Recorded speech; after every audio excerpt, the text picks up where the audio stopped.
பார், உன் தம்பி நல்லா இருக்கணுங்க. நான் கஷ்டப்பட்டு அவன் கை காலில் விழுந்து சுந்தரேசன் ஒரு கடையை வாங்கி கொடுத்தா, பிசினஸ் பண்றேன், அது பண்றேன், இது பண்றேன்னு சொல்லிட்டு அமெரிக்கா பிசினஸ், ஆப்பிரிக்கா பிசினஸ் சொல்லிட்டு அதுக்காக 50 லட்சம் கடன் வாங்கியிருக்கான். அசிங்கம் தான், அசிங்கப்படுத்தணும் தானே நானே இங்க உட்காந்துகிட்டு இருக்கேன். ஏன் இப்ப சொன்னாலே உங்க அக்கா இந்த வீட்டு குடும்பத்து பொண்ணுன்னு, ஏன் இது உங்களுக்கு நேத்து தெரியலையோ? வேடிக்கை பார்த்துக்கிட்டு தானே ஓரமா நின்னுட்டு இருந்தீங்க. இல்லக்கா, உமா காலையிலே கிளம்பி அக்காவையும் மாமாவையும் கூட்டிட்டு வர போயிருக்கா. அவங்க வந்துருவாங்க. நீங்க தயவு செஞ்சு எழுந்து உள்ள வாங்கக்கா.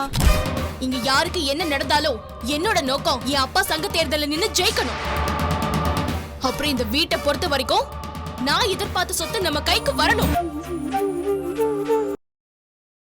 அதுக்காக நீ இப்படியே வெளியே உட்கார்ந்திருந்தா என்ன ஆகும்? வீட்டுக்குள்ள வா. வர மாட்டேங்க. நாள் கணக்கானாலும் பரவாயில்ல, மாச கணக்கானாலும் பரவாயில்ல, இந்த இடத்தை விட்டு ஒரு இன்ச்சு கூட நகர மாட்டேன். உங்க அண்ணா அண்ணி இங்க வந்து எனக்கு பதில் சொல்லிதான் ஆகணும். அண்ணி, நாளை காலையில போய் பேசி அவங்கள கூட்டிட்டு வரோம். இப்ப உள்ள வாங்க அண்ணி. வரட்டும் வரட்டும் உமா, அவங்க காலையில வரட்டும். அது வரைக்கும் நான் இங்கதான் இருப்பேன். இந்த இடத்தை விட்டு நான் நகர மாட்டேன் உமா. இந்த பாருமா, நான் சொல்றத கேளு. எதுவா இருந்தாலும் காலையில பேசிக்கலாம். நீ உள்ள வாமா. நடு ரோட்ல உட்கார்ந்தா குடும்பத்துக்கு ஆகாது. நம்ம குடும்பத்துக்குன்னு ஒரு கௌரவம் இருக்கு. பாக்குறவங்க என்ன நினைப்பாங்க? இந்த குடும்பத்தை நினைச்சுக்கிட்டு உள்ள வாமா. தயவு செஞ்சு வாமா. நான் சொல்றத கேளு ஆனந்தி. அண்ணனும் அண்ணி வந்தவனே பேசிக்கலாம். நீ உள்ள வா. அண்ணி, இவ்வளவு தூரம் சொல்றாங்கல்ல, உள்ள வாங்க அண்ணி. ராத்திரி முழுக்க இங்க இருந்தா நல்லாவா இருக்கும்? உள்ள எழுந்து வாங்க அண்ணி. ஆனந்தி, நான் சொல்றேன்ல. என்னங்க, கொஞ்சம் உள்ள வாங்க.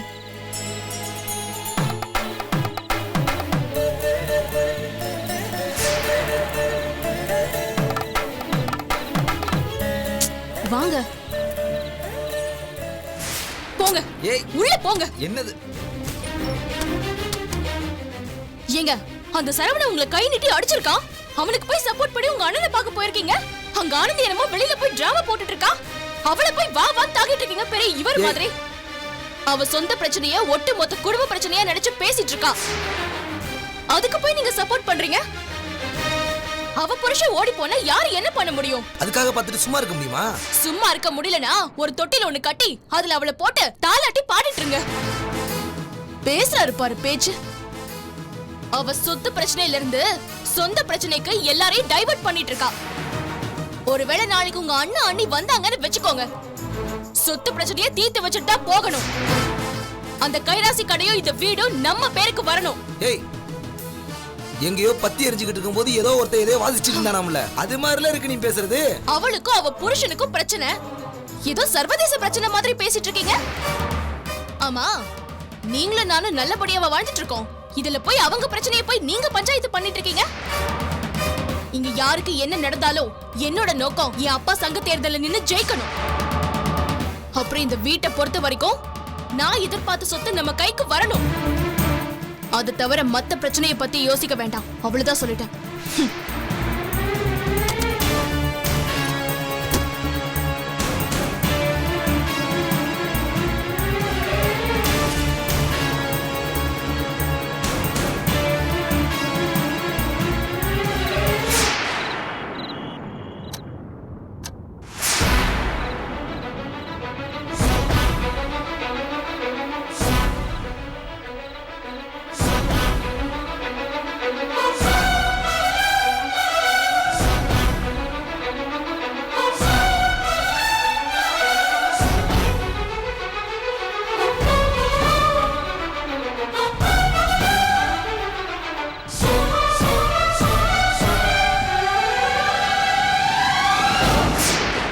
ஆனந்திக்கா, உள்ள வாங்கக்கா.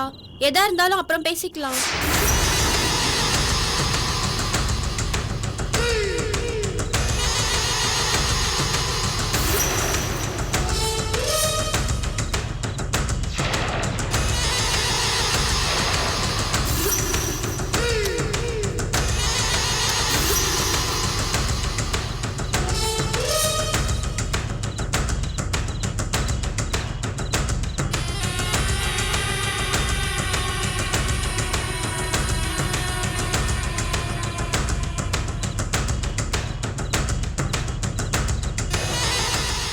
ஏ ஆனந்தி, உள்ள வரலாம்ல?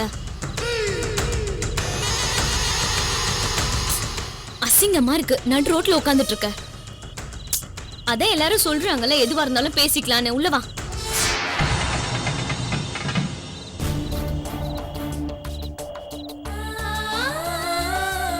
ஏய், நீ வா.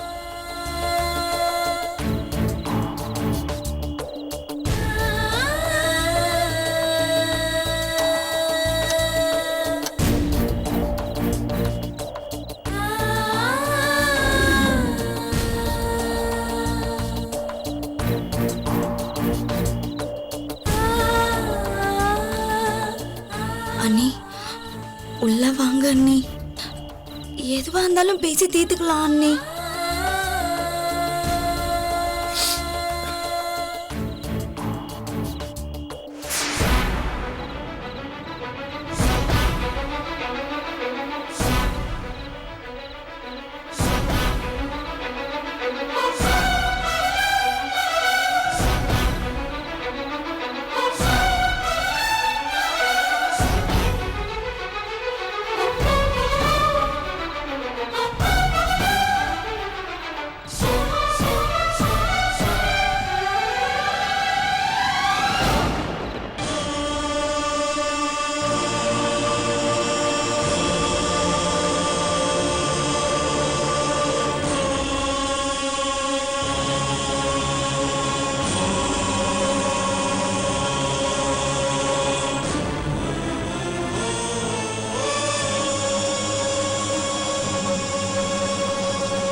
ஏ ஆனந்தி, வாமா வீட்டுக்கு போலாம்.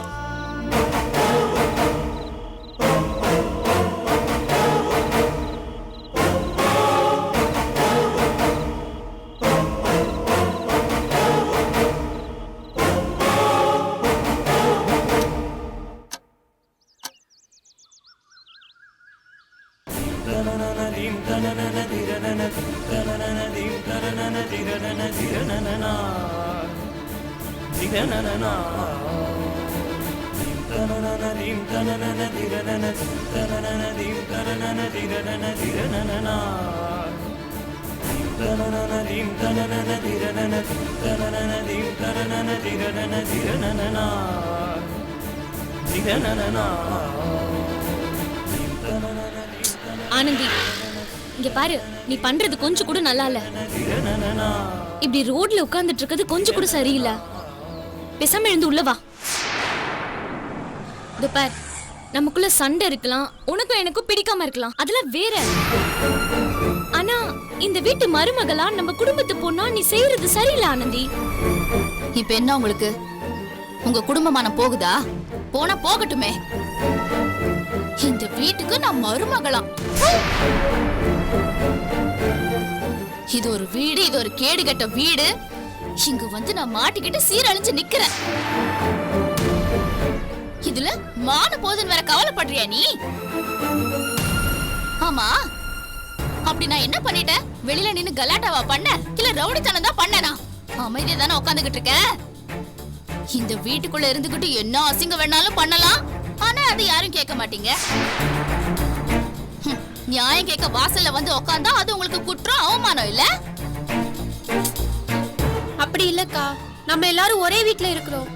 நீங்க இப்படி ராத்திரி முழுக்க இங்கே இருந்தீங்கன்னு தெரிஞ்சா அசிங்கம் தானேக்கா? ஆமா ஆமா, அசிங்கம் தான். அசிங்கப்படுத்தணும் தானே நானே இங்க உட்காந்துகிட்டு இருக்கேன். ஏன் இப்ப சொன்னாலே உங்க அக்கா இந்த வீட்டு குடும்பத்து பொண்ணுன்னு, ஏன் இது உங்களுக்கு நேத்து தெரியலையோ?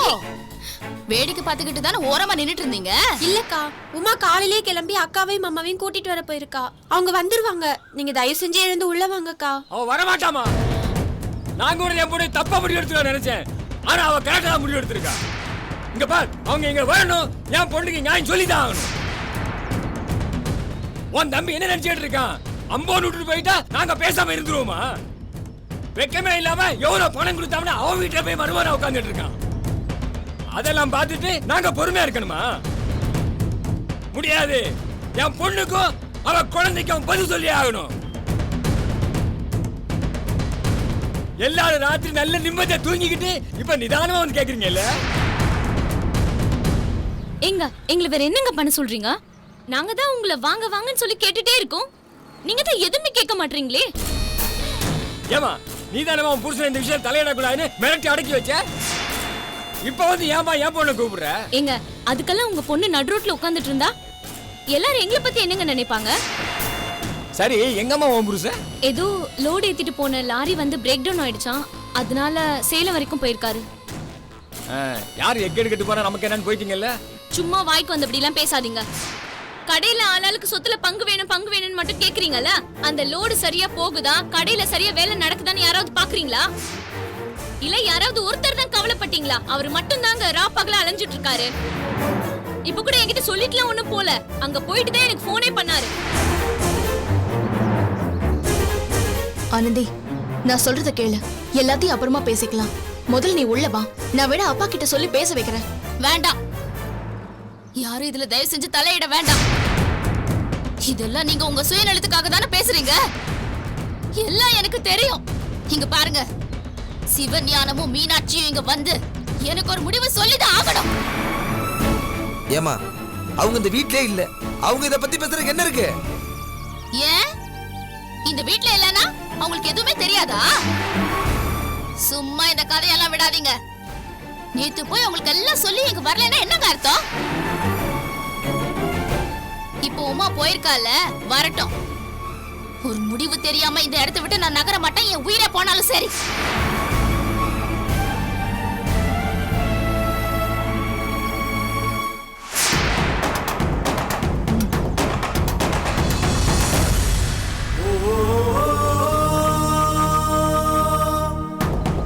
என்னங்க?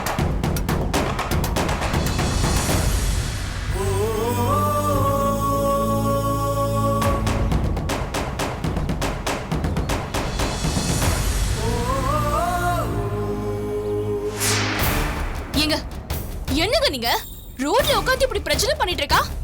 உள்ள கூப்பிட்டாலும் வர மாட்டேங்கிறா. ச்சே, எனக்கு ரொம்ப அசிங்கமா இருக்குங்க. பாக்குறவங்கள என்ன நினைப்பாங்க?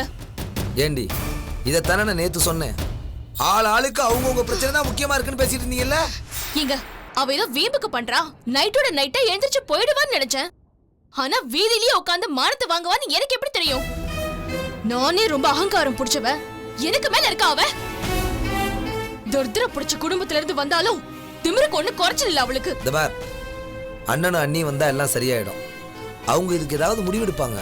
நீங்க ஒண்ணு அவங்க வரணும்னா இந்நேரம் வந்திருப்பாங்கல்ல. 10 எரிட்டும் தானே சும்மா இருக்காங்க. நான் சொல்றேன் பாருங்க, அவங்க இந்த பக்கம் எட்டி கூட பார்க்க மாட்டாங்க. எழுதி வச்சுக்கோங்க.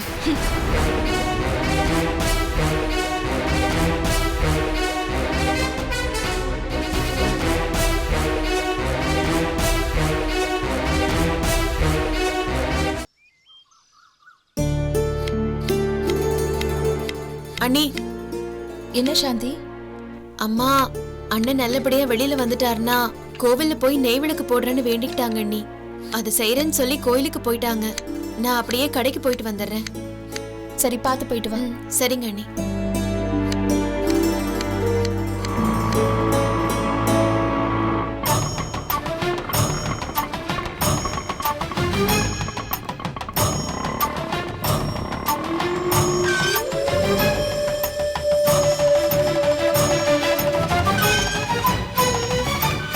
அண்ணே, அண்ணி, அண்ணே, யாரு?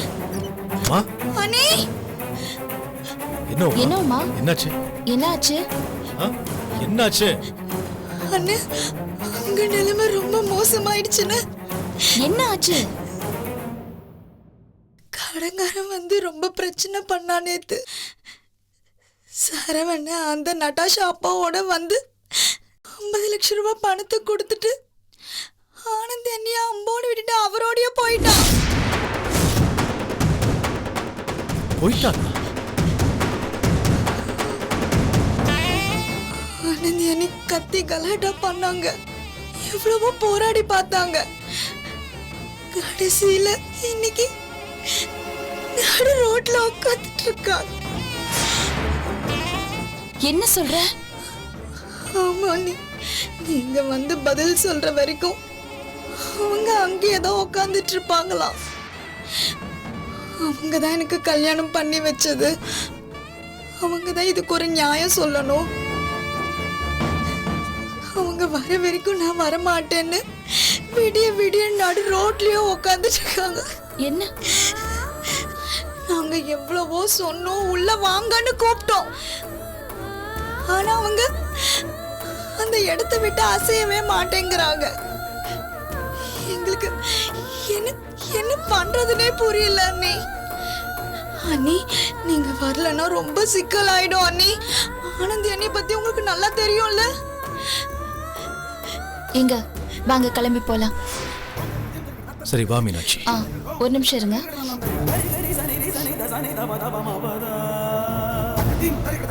வா. சரி வா போலாம். நீ ஒரு வேலை பண்ணு, நீ இங்கே இரு. நாங்க 2 பேரும் போயிட்டோம். வீட்டை பத்திரமா பார்த்துட்டு பத்திரம். நீ இரு, நாங்க வந்துடுறோம்.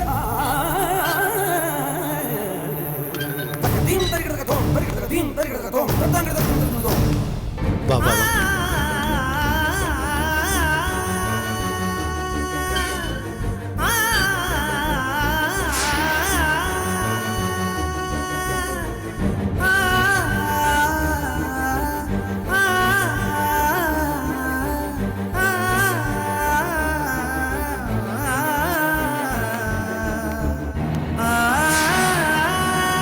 நீ எதுக்கு எங்க நின்னுட்டு இருக்க? அண்ணி, அவங்க இங்க இல்ல. ஏன்?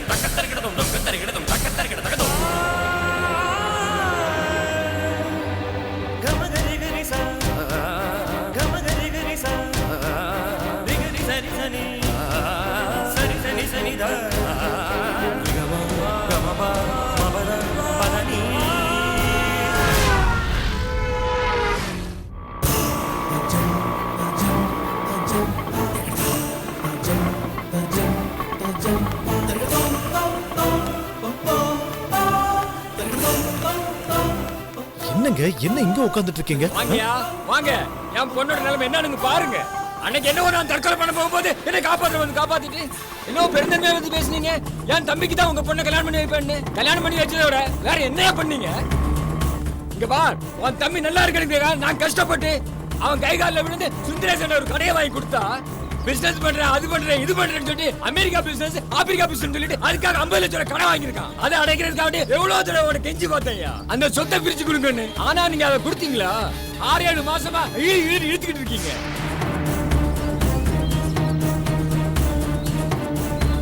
ஆனா நேத்துக்கு அவன் எவ கூட ஓடி போயிட்டான்.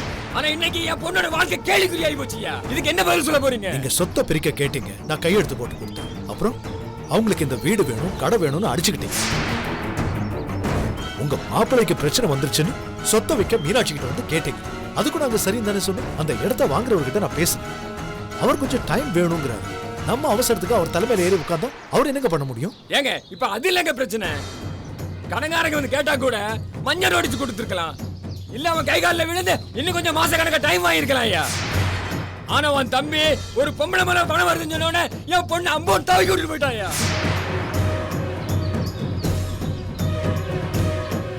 என் பொண்ணு அவன் காலை பிடிச்சி கிஞ்சினாயா. ஆனா அந்த அயோக்கியப்ப என் பொண்ணை பிடிச்சி தள்ளி விட்டுட்டு அந்த பொண்ணோட அப்பா கூட ஓடிட்டாயா. அவனை நம்பி இவன் மட்டும் இல்லையா, அவன் பெத்த பிள்ளை இருக்கியா.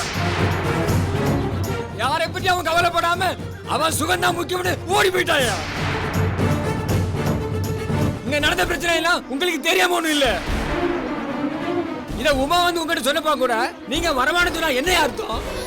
என்னது? இவங்க வரமாட்டேன்னு ஒண்ணு சொல்லல. நேத்து சண்முக அண்ணனும் ராஜேந்திர அண்ணனும் தானே வந்தாங்க.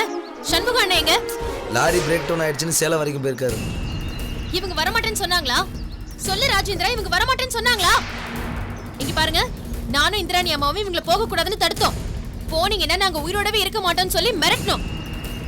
சரி, இப்ப நான் கேக்குறேன், எதுக்காக இவங்க வரணும்?